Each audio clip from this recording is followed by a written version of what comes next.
Hi guys, sometimes when a party activist is planted in the audience of a panel show or a debate, it can be easy to identify who they're asking questions on behalf of. However, it wasn't so clear with a man named Rob. He started out by commending Rishi Sunak while he was Chancellor, but was unimpressed with him as Prime Minister. However, when he moved on to Keir Starmer, he engaged in some tinfoil hat thinking. So I'm inclined to believe that this is a Reform UK voter or activist. What do you think? Mr. Sunak, I think you made a fair job of being Chancellor, but you're a pretty mediocre Prime Minister. Sir Keir, I think that your strings are being pulled by very senior members of the Labour Party. Are you two really the best we've got to be the next Prime Minister of our great country?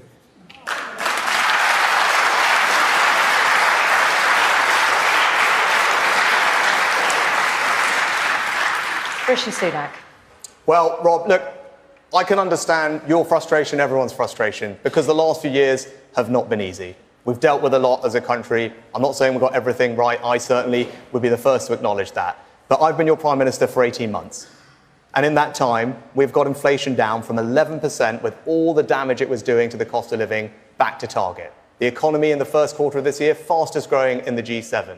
Wages rising faster than prices for almost a year now. And my primary job was to deliver that economic stability so I could start cutting your taxes. That is the journey we're now on. So whatever your other frustrations, the choice for you at this election is about the future.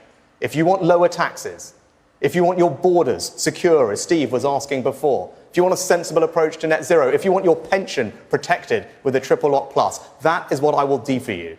Right? This is a serious election with consequences for you and your family. I get the frustrations, but think about the choice. Allow me to finish the job I've started, cut your taxes, protect your pension, secure our borders. Because if Keir Starmer and the Labour Party are in charge, your taxes are going up, our borders are going to be insecure, you're going to be saddled with bills as he reverses my net zero changes, and every pensioner is going to face a retirement tax for the first time in history. And that is the choice that you should have in your mind. Keir Starmer.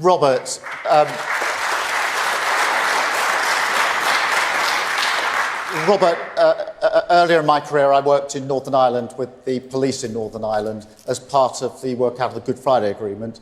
And with a team, I set out to change the police service in Northern Ireland to make sure it gained the confidence of all communities in Northern Ireland, which was a really important part of the peace process. So I said what we would do, and we delivered. I then ran the Crown Prosecution Service for 5 years with 7,000 staff. I said we would improve the way we dealt with violence against women and girls. I said we'd do it, we made the change, and we got on with it, and we made that change, and it was more successful at the end. I came into the Labour Party to lead it 4.5 years ago, and I said we will change our party to make sure that we are a party that can put a credible proposition before the country for changing the country, and that will always say, country first, party second. Okay. So first, notice how the questioner commended Rishi Sunak as Chancellor but not as Prime Minister. Because who was Rishi Sunak Chancellor under? Well, of course, it was Boris Johnson. So is this guy a Boris Johnson supporter?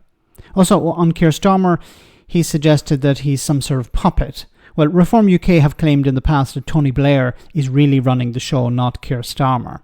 Anyway, so Sunak claimed that he got inflation down, which of course is a fib. He never takes responsibility when inflation was above 10%, but he's doing a bit of a victory lap when it's down to around 2%. And we know that it's nothing to do with his plan, even though he's never actually pointed out what his plan is or was and how it achieved an inflation rate of 2%.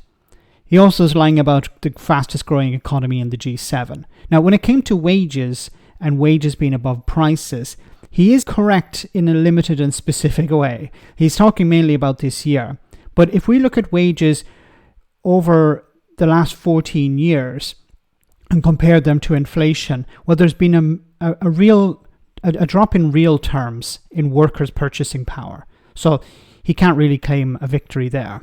Then he resulted in scaremongering claims about Keir Starmer, saying that a vote for him or a vote for Labour would result in higher bills, insecure borders, and of course higher taxes, which has been the new Project Fear.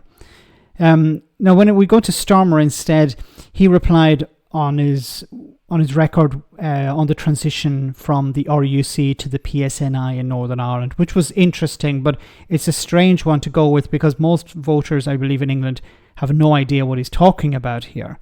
However, when he mentioned the CPS, which he implemented changes with, that was probably better because this is something that people do understand. And of course, he says that he changed the Labour Party. Now, so while Sunak tried to inject fear, I think Starmer was running on his record. Rishi Sunak can't really run on his record because it's an absolute disaster. But it is interesting that Starmer chose not a record in Parliament saying this is the bills that I pushed forward or these are the votes that I managed to convince people to back or whatever, but he ran on his career. Of course, he hasn't been in government, so he can't really run on that record. So it'd be interesting to see if the career achievements is something that voters warm to. Let me know in the comment section, guys, what you think. As always, your comments are greatly appreciated. Thanks a lot.